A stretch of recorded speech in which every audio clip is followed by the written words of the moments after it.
on the scene. He's got the voice that's mean, asking those questions that you never seen. He's got that fire, burning bright and clean. Andrew Keen, making waves, break the routine on the Keen on show. He brings the heat, asking the minds, digging deep till they bleed. No sugar-coated truths, no lies to deceive. Andrew Keen, the master of the interview beat. He's got the knowledge, he's got the flair, challenging ideas with a fearless stare. With every question, he's uncovering what's there. Andrew Keen, a truth seeker, he's aware. Hello, everybody. Back in 2011, seems a long time ago now, a man called Saad Mohseni, I have to admit I'd never heard of him, a so-called media mogul, was made one of the 100 most important people or influential people in the world in the annual Time poll. And Saad Mohseni was introduced to Time readers by a certain Rupert Murdoch, the chairman and CEO of News Corp, of course, the world's senior media mogul. He introduced Saad Mohseni as an Afghan media mogul and a colleague of his, and a very intriguing man. Saad Mohseni has followed up that Time 100. It's taken him a bit of time with a new book, Radio Free Afghanistan, a 20-year odyssey for an independent voice in Kabul. He wrote it with Jenna Krzyzewski, and Saad Mohseni is joining us from his home in North London. Saad, congratulations on the new book. You've been described as Afghanistan's first true media mogul. Should we, I mean, that's sort of Rupert Murdoch style language, but what exactly does that mean? Well, you can't take it too seriously. I mean, I suppose Rupert assumes that there's no one else in Afghanistan, but actually media was a real success in the country. And in 2021, just before the Americans left, there was something like 70 or 75 television stations in the country and hundreds of radio stations. For 2 decades, it was a sector which I believe was the most successful post-fall of the Taliban. So I certainly was one player in the media sector, but there were many, many other media operators in the country. Tell me your story. It's an unusual story, to say the least. Tell me where you were born and how you grew up and how you got to be a major player in Afghan media. Well, I was born in London, son of an Afghan diplomat, actually born at St. George's Hospital on St. George's Day, which is now the Landsborough Hotel, and just by Hyde Park. I moved back to Kabul when I was about 3, and then lived in various places, including Islamabad and Japan, before we immigrated to Australia because the Russians and the Soviets had invaded Afghanistan in 1982 when I was 16. And then spent over a decade as a banker living in London and Melbourne and Sydney. I moved to Central Asia when I was in my late 20s, early 30s, and moved back to Australia. And then 9/11 happened, and it presented us with an opportunity, myself and my brothers, my siblings, my sister as well, to move back to Afghanistan, which we did. And we set up this very small radio station called Arman FM. And then we expanded and set up TV stations in Afghanistan. We went outside of Afghanistan. We set up outlets for the Persian market, in Arabic and Urdu in Pakistan, in India, also in Africa. So we became these media specialists, sort of an accidental business, if I can be honest with you. And here we are, 2 decades later. We're still in Afghanistan. We still have media operations. And now you run a group called the MOBY Group.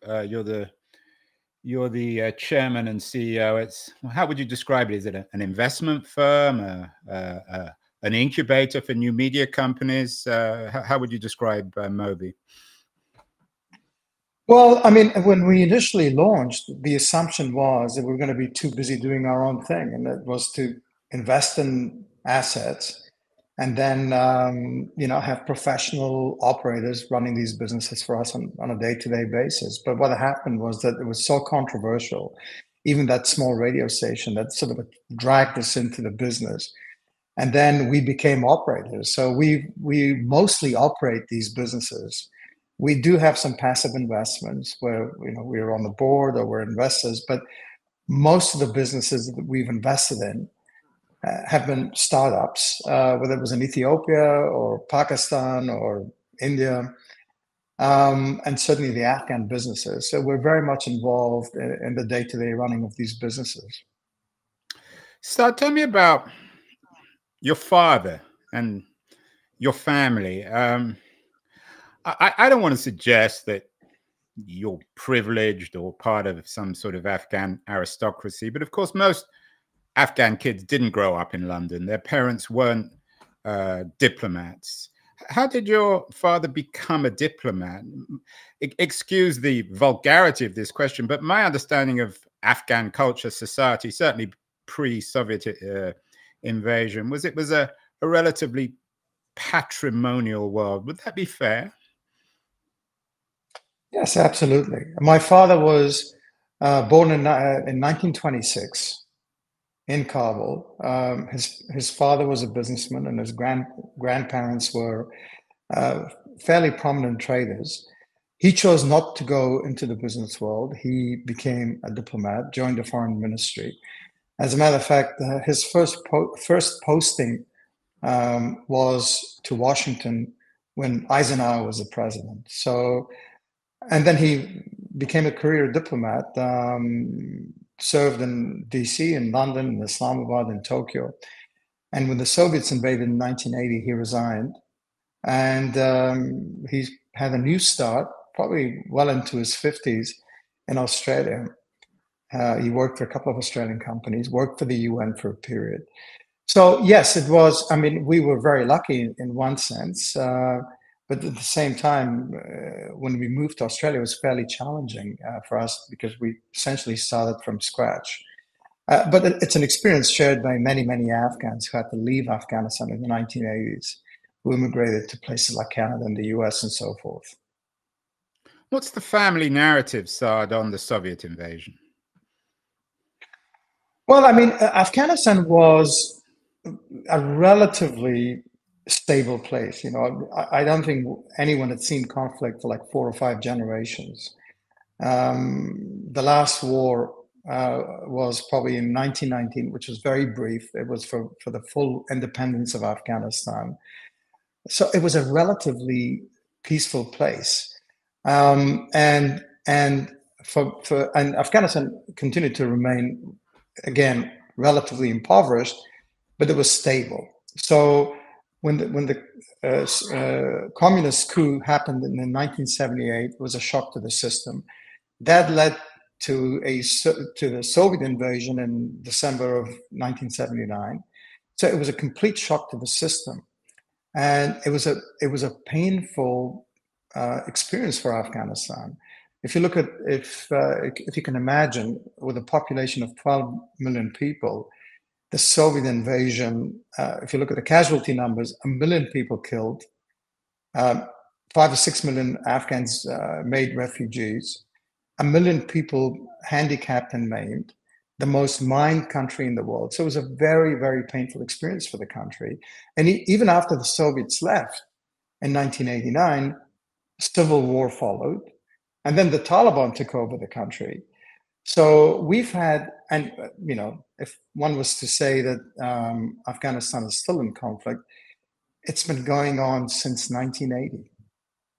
So it's a 44-year experience of conflict. Yeah, and your narrative is, which of course is accurate, is different from the standard, the cliched narrative of Afghanistan, where it was always the stage for the great game between the British and the Russians, and there's always been war. Your narrative suggests that for most of the 20th century, until the Soviets invaded, Afghanistan was a relatively peaceful country. Is that fair? I think that's fair. I mean, of course, Afghanistan was a pawn of sorts between the British and Russian empires, and then that became the Soviet Union. But the people of Afghanistan didn't really experience conflict, and I think that's an important thing to note. I saw you on the Christian Amanpour show. You held up very well, but she grilled you a little bit on the state of Afghan women. What was the socio-cultural nature of Afghan society before? I know it's a rather general question and you're not a historian, but I'm curious as to your take on what life was like in Afghanistan before the Soviets came in. I mean, did women have rights? Was there any element of democracy? What kind of class structure existed in the country?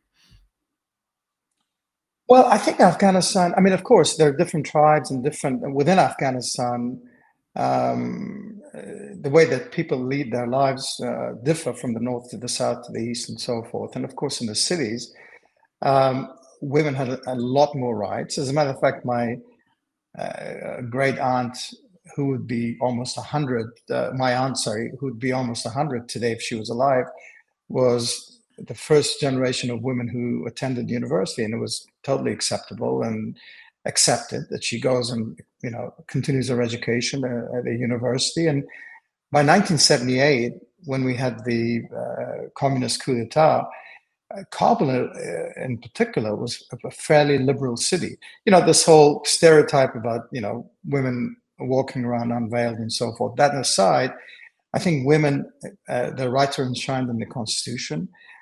It was a fairly organic change in Afghan society, but even in rural Afghanistan, women went faces uncovered. They worked on the fields. They contributed to, I suppose, work, if you can call it that. And it certainly wasn't what it is today. I think what happened in the 1980s was that Afghan society became very, very conservative, mostly because thousands of religious institutions were established along the Afghan-Pakistan border, funded by the Saudis and to an extent by the Americans, because religion was being used to resist the Soviet occupation. So this radicalization of the country, you could almost say, was that form of Islam was new to the region, and it pretty much radicalized not just Afghanistan, but Afghanistan and Pakistan. And a lot of fighters who came to Afghanistan to fight the Soviets went back to their own countries, and this further radicalized the Islamic world. So that is an important consideration. The Islam of South Central Asia was always very much a Sufi, sort of a laissez-faire form of Islam. So we've seen a transformation in terms of the way that people interpret the religion of our lands. And how did that Sufi Islam change or resist the revolution in Iran? You've mentioned what happened in Pakistan. You've mentioned the Soviet invasion. In parallel, of course, you had this huge Islamic revolution in Iran. What was its impact on Afghanistan? And how did that play out in terms of, if you like, the religious radicalization of Afghanistan? 1979, like 1979, 1980, that period was a very important period, because you had the Soviet invasion of Afghanistan, you had the fall of the Shah in Iran, you had the siege of the mosque in Mecca, which further radicalized Saudi Arabia. You had the peace deal between Egypt and Israel. I think that period really contributed to the radicalization of the entire region. For example, the Shah of Iran kept the balance in the Middle East. He was seen as a sort of as a figure that was close to the West, yet very engaged in the region. He had close ties to the Saudis and the Pakistanis, and I think his presence was important in terms of ensuring that the sort of pro-Western forces maintained the upper hand. His demise had a huge impact, because as soon as this Shia theocracy emerged in Iran, it encouraged the Saudis to double down in terms of what they saw their version of Islam by spreading Wahhabism or the more radical form of Islam as practiced in Saudi, as certainly was practiced in those days. So I think all of those factors contributed to the radicalization of the region. I mean, let me point something out to you. When my parents went back to Afghanistan in 1969, they drove back. Well, they took the ferry to France and they drove back to Afghanistan, as did thousands of other tourists and hippies and so forth. You can't do that. Yeah, Roger Cohen, I'm sure you know him, the New York Times reporter, has been on the show. And he's slightly older than me. He always tells the story of how he drove from London. I think he was originally from South Africa to Afghanistan. And I grew up in the next generation where that became impossible. It's always one of my great regrets that we didn't drive to Afghanistan. We couldn't at the time. So your country was changing dramatically. Here we have a young man, yourself, growing up in a privileged Afghan family in London and then in Australia.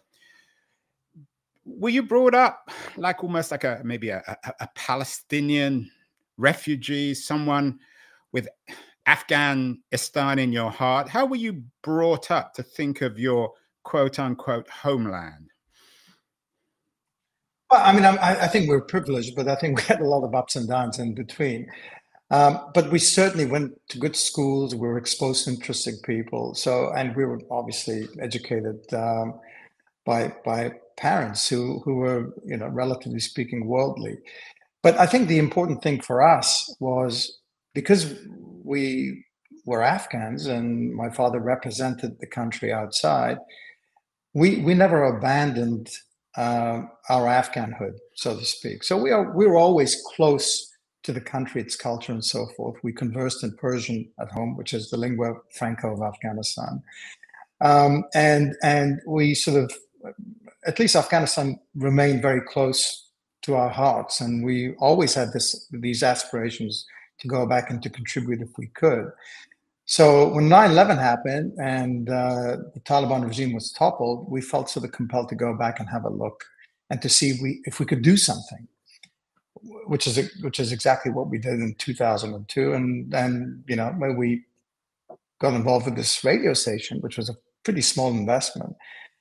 And then, it led to many, many bigger things. But we didn't have this great design to go and set up this media business. It sort of it happened by accident, like so many other things.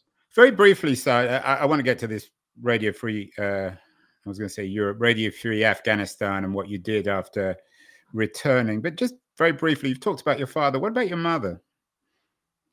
Well, my mother was, she went to university and she met my father and they were married. And pretty unusual for her to go to university in the 20s or 30s? No, this would have been in the 1960s. Okay. So where did she go to university? She went to Kabul University, and she came from a family of fairly traditional but very modern family. My maternal grandfather was originally from Kandahar, and he was the head of customs, which in those days was the equivalent of a finance minister. He was a landowner, but a very sort of very moderate individual. And he encouraged all his daughters to go to university, and my mother went to university, and then she met my father, married. They were married in Kabul. She moved to London. She worked for the BBC for a period. When she returned to Kabul, she worked for the UN. And then in Australia, she was teaching at one of the international schools. And then in Australia, she became an entrepreneur. She had a small business of catering and so forth, and she had an outlet. And then, and over the years, she's done many things, including consulting to the Australian government on Afghan refugees arriving in the country. So she's a very industrious, entrepreneurial woman. And she's one of the people that really was important. And, when we moved from Australia, from Japan to Australia, we literally had to start from scratch. And she was really the person that worked and provided for us. It was the main provider for the family, but also she was a rock in terms of us being able to adjust or fit into this new environment. Yeah, maybe time should have made your mom one of their 100. She's certainly a remarkable woman. So you said earlier, and it's so bizarre, Saad, even thinking about it now, that after 9/11, you went back. I mean, who could have ever imagined that this barbaric attack on the Twin Towers in New York would have resulted in such a dramatic political shift in Afghanistan, where your family is from? When 9/11 happened, did it ever occur to you? I'm not sure where you were. Everyone remembers where they were on September 11th, 2001. But did it ever occur to you that your whole life would be radically transformed by this? Believe it or not, yes. Because I think, most people were unfamiliar with Osama bin Laden, but many of us who were connected to the region knew that he'd been active, and of course he attacked U.S. embassies in Africa, and Al-Qaeda, which had started off, fighting the Soviets in Afghanistan, had sort of transitioned from a sort of an ally of the Americans in Afghanistan to an enemy of Western forces after the invasion of Iraq in 1991. So. And he certainly had made threats. So when 9/11 happened, I was in Australia. It was late in the evening, watching the second tower go down. And it seemed obvious that it was a terrorist attack. It wasn't an accident, especially with the second tower. And the most obvious person who could have done such a thing was Osama bin Laden, in those days known, Usama bin Laden, UBL by his acronym. So. And then within a few days, it became clear that his organization was behind these attacks, and the Americans seemed intent on destroying his organization. So when the decision was made to invade Afghanistan, it was obviously tragic in one sense because it was going to cost lives and Afghan lives, but there was also this opportunity to start again in the country. Did any of your family, did you ever come across the bin Ladens? I think I may have met one of the nieces in Dubai at some art fair. I mean, I think the rest of the family is very sort of modern and secular. Yeah, I mean, it's a I mean, you're a North Londoner as well. I hear that bin Laden was a big Arsenal fan, which doesn't make him very popular in my household, Saad. So you went back. I don't want to sound unkind. Radio Free Europe, Radio Free Afghanistan sounds like Radio Free Europe. American Cold War in Europe, it brings to mind. You went back after the Americans invaded and, in a sense, seized power. How wary were you? How sensitive were you in terms of your return, of being over associated with the Americans? This new, at least in the mind of many Afghans, a new kind of invader. Well, we're very sensitive. I mean, but you have to also bear in mind that Kabul, which was a city of 2-3 million people, had shrunk to 600,000-700,000 people because a lot of people had fled the city, because of the civil war in the early 1990s, but also because of the Taliban rule. So a lot of people had fled the city. So when the city was liberated, if you can use that term, a lot of people came back. People, including people like us from the U.S. and Europe. Would you use that term, liberated, personally? At the time, certainly, that was a term that I would use because, under the Taliban rule, people certainly were not free. In retrospect, would you use the same term? I think so, yes. Simply because, today we can talk about it, but Taliban 1.0 was a dictatorial regime. People couldn't really travel, couldn't move around the city. It was very restrictive. People needed to abide by conventions in terms of beard length and clothing and so forth, and people were dragged to the mosques to pray. And people certainly did not feel free. So what transpired afterwards, you can label as liberation. To what extent was Taliban what you call Taliban 1.0? We'll talk about Taliban 2.0 in a few minutes, but to what extent was Taliban 1.0 either doctrinal or sectarian? In other words, their rule, their power, their popularity or their unpopularity rooted both in their own sect of Islam and of their own strength or weakness within the different ethnic communities within Afghanistan? Yeah, I mean, it was predominantly a sort of a Pashtun movement. So certainly had an ethnic element to it. It was certainly very hardcore Sunni thinking that dictated its actions and the way it interpreted things. And it certainly was not welcoming, if you can say, or accommodating when it came to other sects and perhaps other ethnicities. So that first version was very hardcore. It certainly was not inclusive in those days. And that's why a lot of people did not feel comfortable in a city like Kabul, which was multi-ethnic and relatively liberal. So you come back as I'm not a wannabe media mogul, but certainly a media entrepreneur. And the book, Radio Free Afghanistan, is this 20-year odyssey for an independent voice in Kabul. What does that mean, an independent voice, particularly in a society or a culture, Saad, don't need me to tell you this, which remain very doctrinal and divided in ethnic and linguistic terms? Well, first and foremost, I mean, I think our intention was, to give people what they want, which in the early days was music, some news, lots of entertainment, sort of an outlet for people. We're talking about radio. Of course, with television, it became a lot more. But initially with radio, it was pretty much to give people what they want. So we felt, rather than being didactic and dictatorial and condescending and to give people, what we thought was right, we sort of gauged the mood of the nation. And we took risks. And essentially, the success of the radio station was exactly that. It needed to reflect the demands of our listeners. Now, I started writing this book in late 2021 because I had assumed at that time that there would be no media outlet in a few months, and I thought we should just at least just put to paper what we had experienced over 2 decades. I mean, it was a crazy 2 decades because it went in a flash because we were so busy creating this business.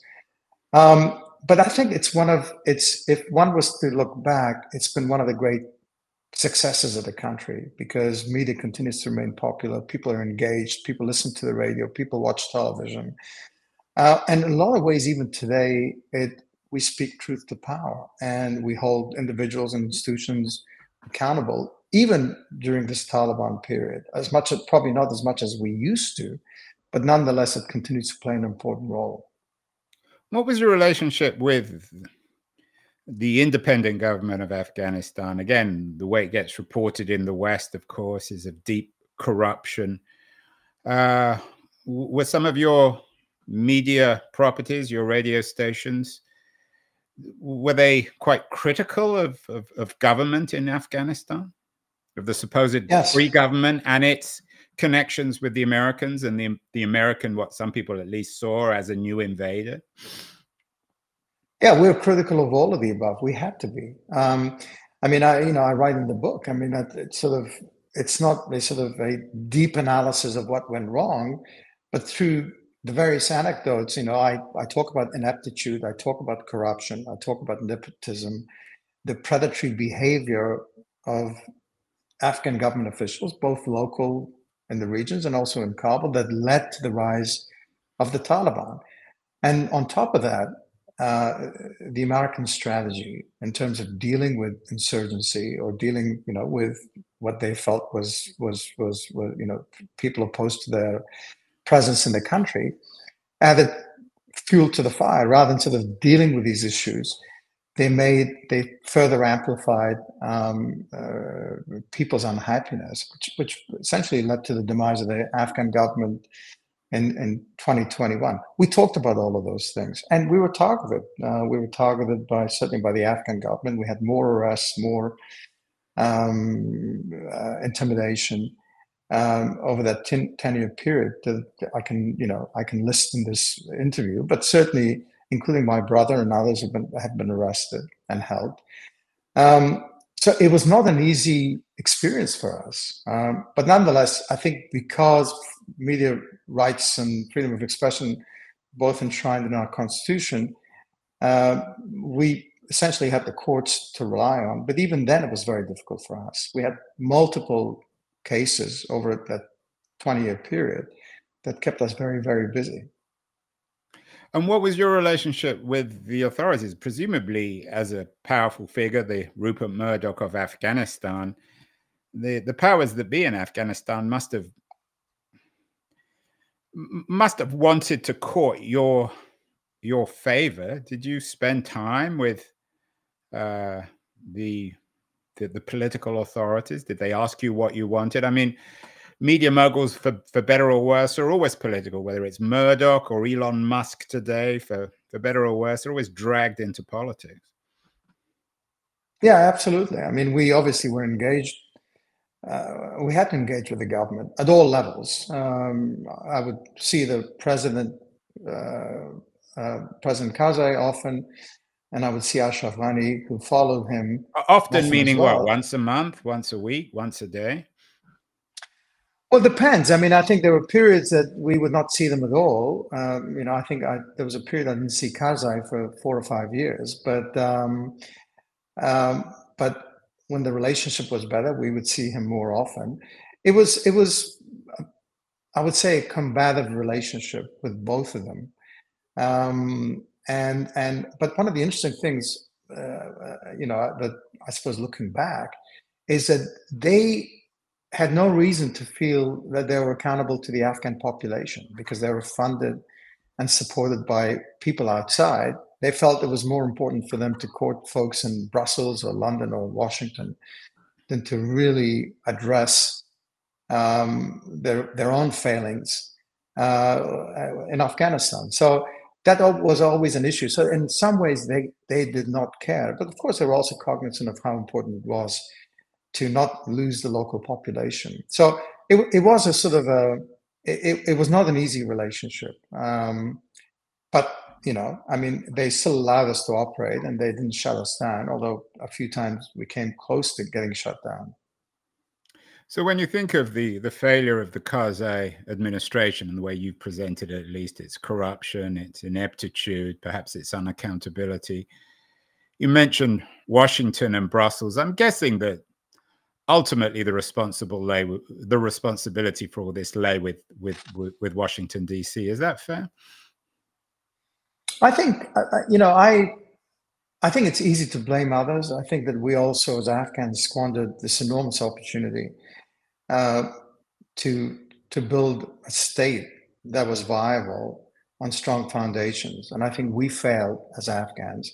I think the Americans and the Europeans, including the Brits, there was a certain naivete in their dealings with Afghanistan, in that they were either too engaged, too busy, or just didn't have the will to get involved in the minutiae of things. So in a lot of ways, they allowed for the corruption to get out of hand, and they allowed for inept individuals to run ministries or departments and so forth. I think I think people need to take their share of the responsibility. But I think for us as an Afghan, I think the buck really has to stop with us. Although it was a difficult situation for Afghans on their own to steer things right, but still, I think that we could have done a lot more with this opportunity.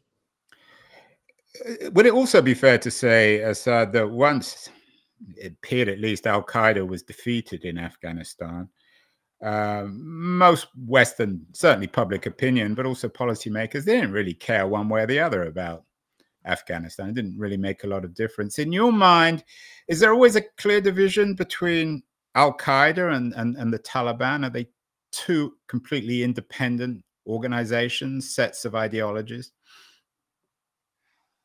Well, I think that even going back to the 90s, the Taliban were always focused on domestic Afghan issues. They have never claimed to have ambitions beyond Afghanistan, whereas Al Qaeda it's a global jihadi movement. So I think that's probably the most important comparison. They obviously felt compelled to protect Al Qaeda because they view them as their guests and perhaps collaborators, because Al Qaeda was involved in certainly in the 90s in battles against the opposition Northern Alliance. But the Taliban historically and today seems more focused on domestic Afghan issues rather than sort of regional or international jihadi aspirations. We had a show with Elliot Ackerman. I'm not sure if you're familiar with him.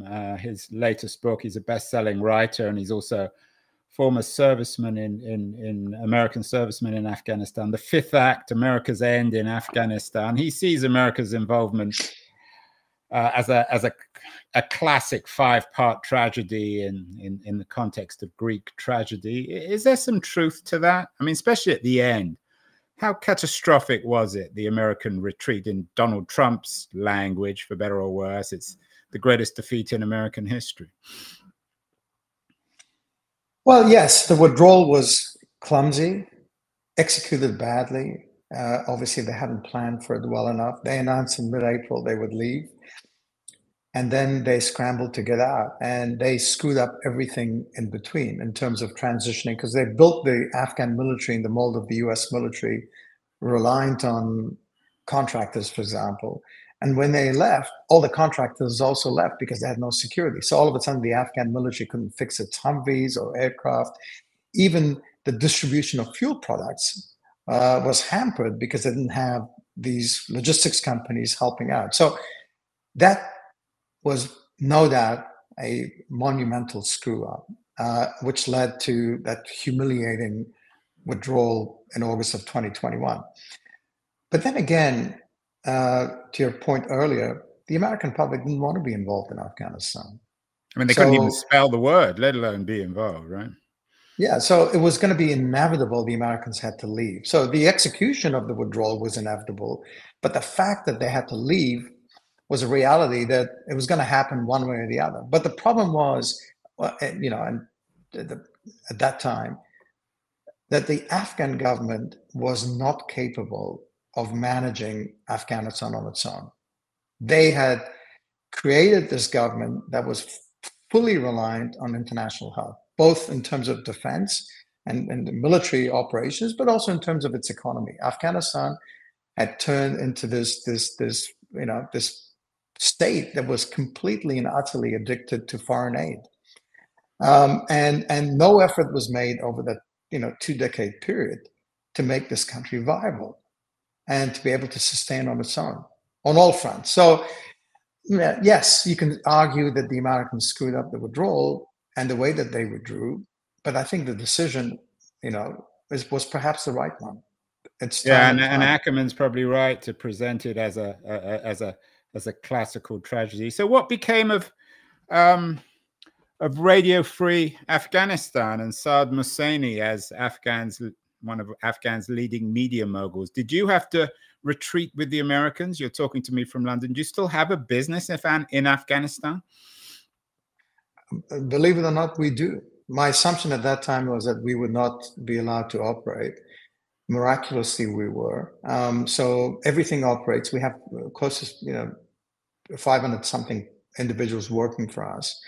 Obviously, we had to change our programming. We don't have music. We don't have soap operas. We still have women appearing on television, albeit they have to wear the conservative Islamic covering. But what was important for us then and continues to remain important was that our presence on the ground would allow us to report on issues in Afghanistan and also to report in terms of what was happening in Afghanistan to the outside world. That presence was always going to be very important. But also, I think, and as I mentioned earlier, that we still have a very robust news operation where we have a lot of female journalists that we hold institutions and the government to account. Probably not as aggressively as we were doing in the sort of in the pre-2021, but nonetheless, it's enough to do what we think is important.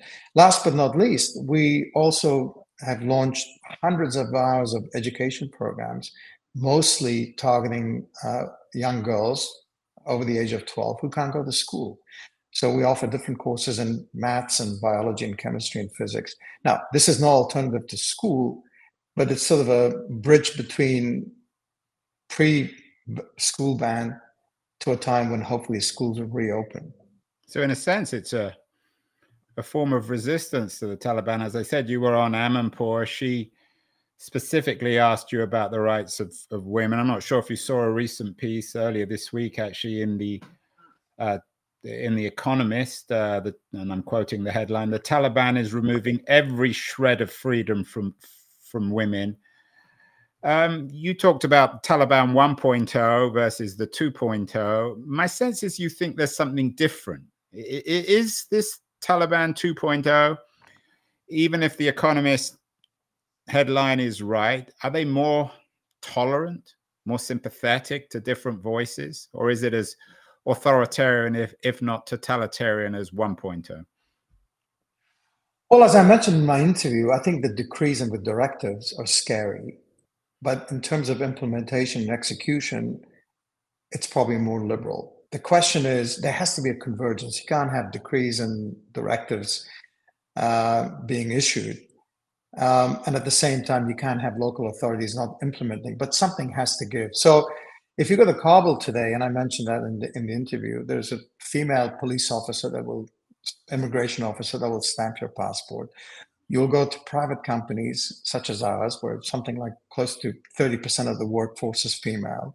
You go to the UN or an NGO, they continue to have female workers. So, and there are women out and about. Women can drive in Kabul. I mean, it's not unusual to see a woman drive. So in terms of the day-to-day stuff, this Kabul or this Afghanistan is very different to the one that the Taliban left in 2001. But again, things can change very, very quickly. So, I mean, in some ways, our media organization is that canary in the coal mine, in that, we are continuing to have women on television. We're continuing to employ women. Can we say with certainty that's going to stay? Things are going to stay the way they are today? I'm not too sure.